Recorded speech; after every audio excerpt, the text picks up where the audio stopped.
Je suis Elhadj professeur Bonata Dieng, je suis le directeur scientifique du musée du Fouta.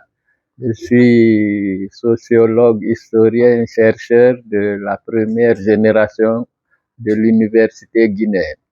Et donc, nous avons le bonheur d'annoncer encore une fois aux populations de l'Abbé, de tout le Fouta, de toute la Guinée et du monde entier que l'illustre et célèbre Soso Bala du Mandin, qui est gardé depuis des millénaires par la famille d'Okala, Kouyaté de Niagasola, et a accepté de déplacer le célèbre et ancien et magique balafon, Soso Bala.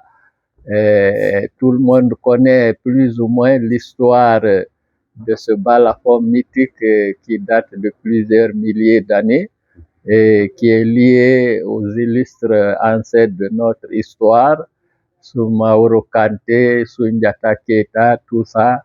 Je pense que chacun en a entendu parler ou on le lui a enseigné depuis que nous étions au collège ou au lycée ou à l'université. Donc l'événement majeur qui est attendu mercredi et jeudi prochain ici à l'Abbé, c'est l'arrivée à l'Abbé au Fouta de ce célèbre instrument, accompagné par près d'une trentaine d'instrumentistes, de paroliers, d'historiens, de chanteurs et de danseurs. Donc c'est un événement exceptionnel que personne ne devrait manquer, et parce qu'il viendra assister à la fête du patrimoine le plus illustre de l'histoire nationale, de l'histoire de toute l'Afrique de l'Ouest et de l'histoire de l'humanité.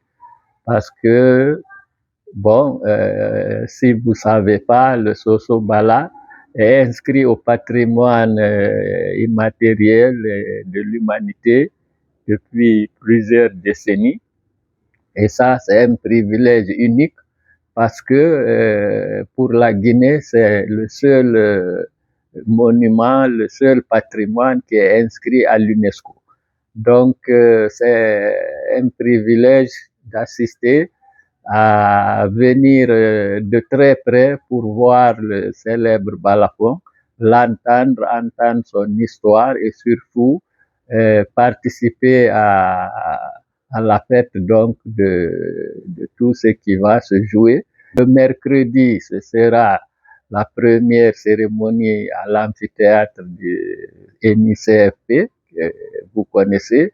Et la deuxième journée dans l'après-midi, ce sera à l'université de l'Abbé Afia. Et donc, à ces deux endroits, l'Abbé, toute la Guinée et le monde entier à travers les reportages que vous êtes en train de faire, et auxquels vous êtes remerciés.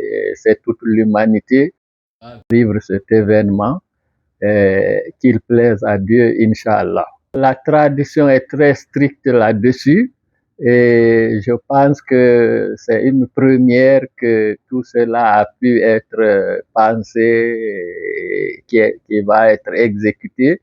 Vous pouvez imaginer toutes les prières et sollicitations et bénédictions et tout ce qui se fait pour que cet instrument mythique vieux de plusieurs milliers d'années puisse enfin nous venir. C'est une grande fierté pour nous, pour le musée du Fouta et pour tout le Fouta et pour toute la Guinée, que donc ce monument de notre patrimoine vienne pour être présenté. C'est comme ça que ça se dit. C'est des journées de présentation du Soso Bala au Fouta, au musée, par la grâce du musée du Fouta. Et c'est une fête pour l'Abbé, pour la Guinée et pour toute l'humanité.